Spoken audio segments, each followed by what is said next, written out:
gear reviews, a love-hate relationship we probably all share. They make us want to buy new equipment all the time, which we probably don't really need.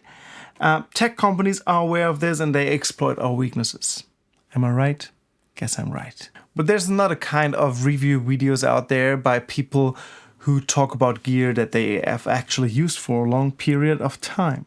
Maybe it's not the latest and greatest, but some really trusty instrument that they have their personal experience with.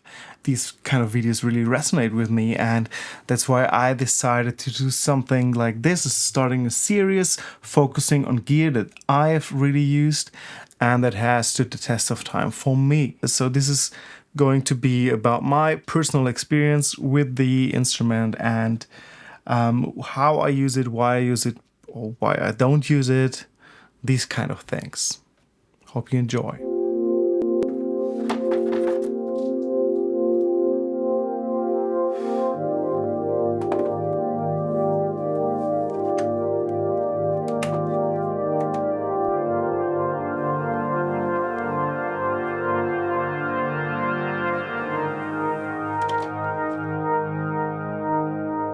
A few weeks ago, when I had the initial idea for this series, I looked around my studio and my eyes landed on the Microkorg. So I thought maybe that's a good instrument to start with.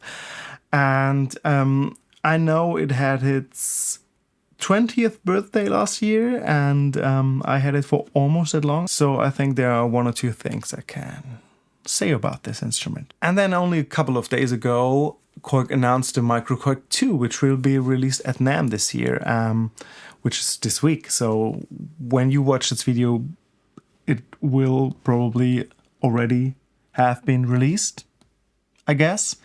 And that's exactly what I talked about in the introduction. There will be tons of videos about the new Microkorg 2. But it's also the perfect time for me to come up with a video about the old Microkorg, isn't it? Kind of. Maybe.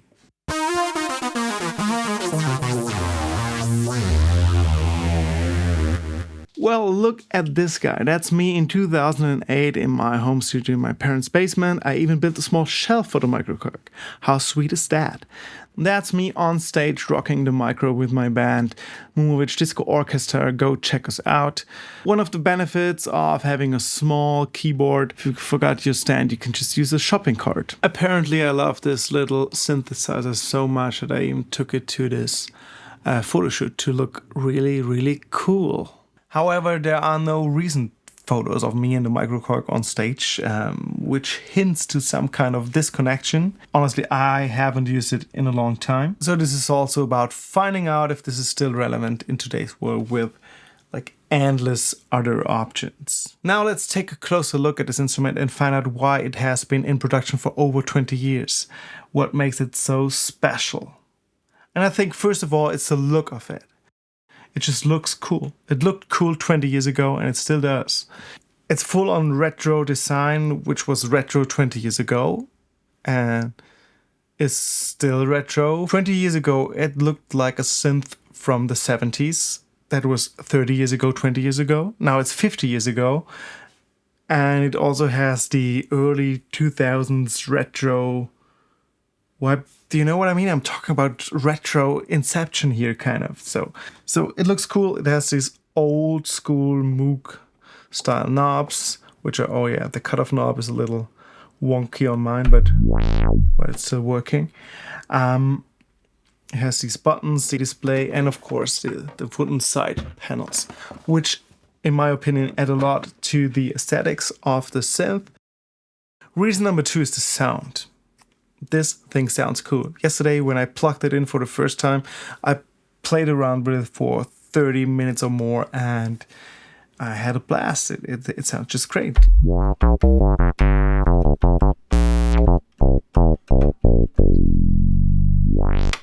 I mean, there are these crazy sounds on here.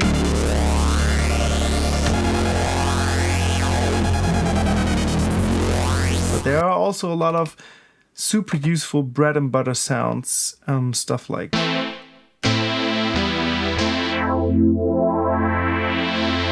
like this pad a lot.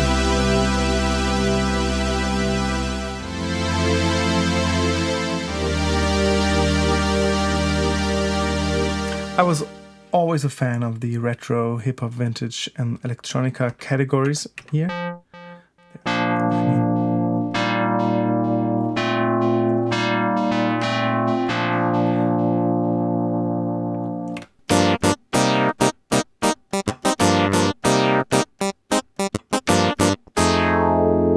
Yeah.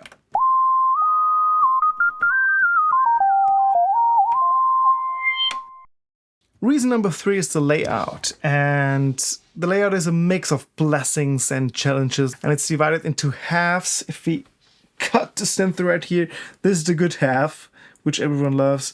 This is the not so great half. On the left side, the intuitive preset selection allows patch filtering by genre, featuring 2 banks of 8 presets each. You can easily access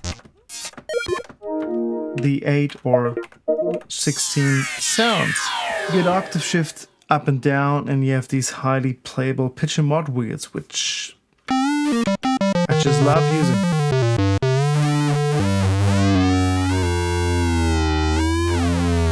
On the right side, we have these 2 big knobs, 5 smaller ones, accompanied by a lot of text and this kind of matrix table thing here. And this can be a little challenging in the beginning, and it's definitely not as hands-on as some other synthesizers. But you can do basically anything you want a synth to do with these knobs. You have to get your head around how this works, and then it's not too complicated. Let me give you an example. Let's say you want to change the filter envelope of this bass sound. You go to Filter, Envelope Generator, and then you can see here in this line that you have attack, decay, sustain, release. There's no attack. I want a really short decay,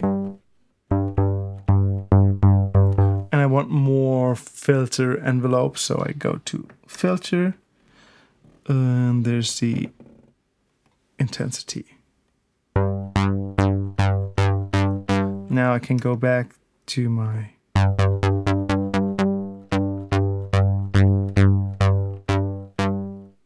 maybe I can add. I want to add some attack.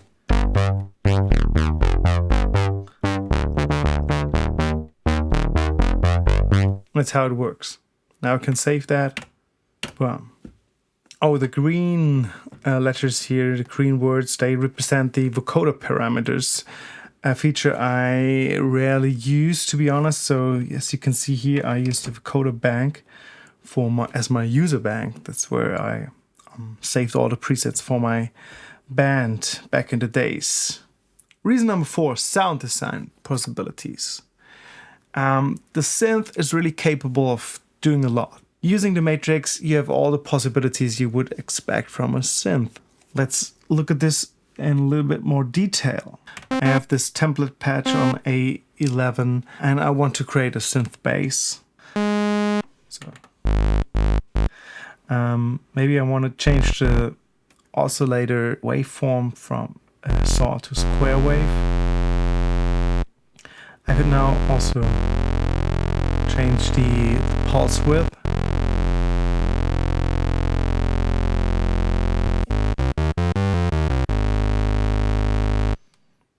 Add in a second oscillator, another square, transpose it 12 semitones, go to mixer and bring it in. Maybe detune it slightly.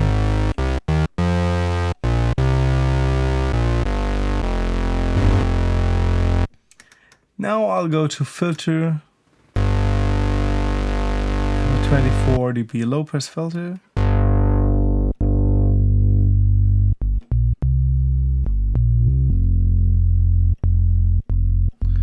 And I want some filter envelope, so I turn up the filter envelope generator intensity.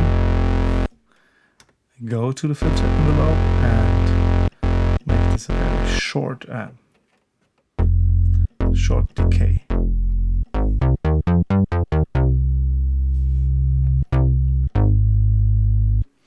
I want a short bass in general, so I will also dial down the envelope. So that's a very simple sound. I'm just trying to show you how this works. Now let's go back to our default patch, and let's say I want to turn this into kind of a lo-fi piano, and I want to make use of the modulation patching here. So that's my standard saw wave. I will keep that and change the envelope for more piano-like sound. Now I want to add some subtle pitch modulation to make it a little wonky. I go to patch 1, choose LFO1 as the source and pitch as the destination. That's now a lot of pitch modulation. Dial this back, the modulation intensity, maybe to 5. And I can change the LFO1 frequency.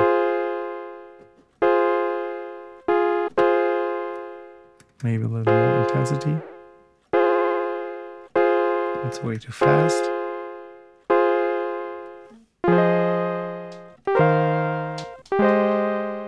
Okay, I like that. Now I want to use the mod wheel to modulate the filter for quick access. So I'm using mod wheel as the source and cutoff as the destination. I want to turn it back. Yes, like that.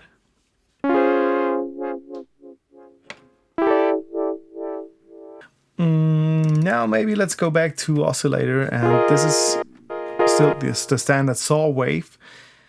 There, we could use the square, triangle, a sine wave, and there are also these digital wavetables. We have a lot of them.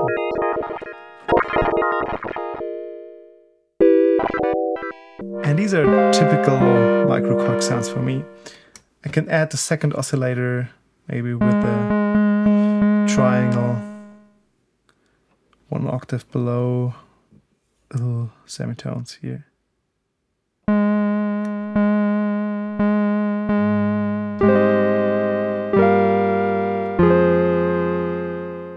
And maybe finally some delay. Cross delay, a little delay time, intensity.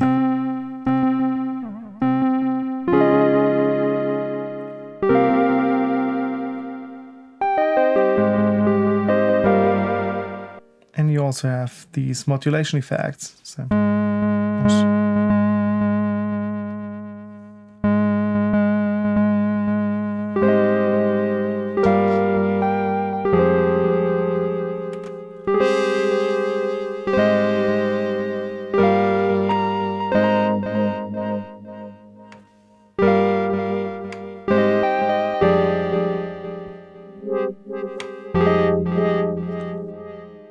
in conclusion, the Microkorg's enduring popularity lies in its ease of use, its timeless aesthetics, and its sound design capabilities. It remains a go-to choice for people who want a compact synth, which is easy to use and to navigate, and still has the capabilities to dive into the sounds and tweak them if you want to. So I don't know, maybe we keep seeing these on stages around the world for the next 20 years. We'll see.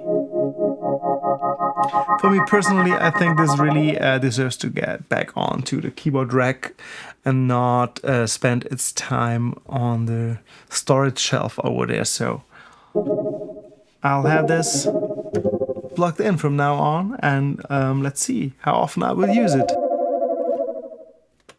Here's to the next 20 years, my friend. My old friend.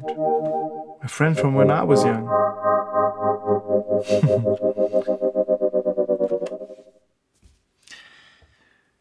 Yeah, tell me in the comments if you like the idea of me talking about this old gear, basically. Make this into a new series. You can make me really happy by liking this video and subscribing to my channel.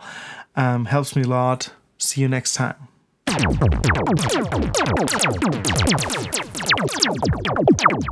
And here's a little jam I did with the Microkorg. It's a 100% Microkorg live looping jam.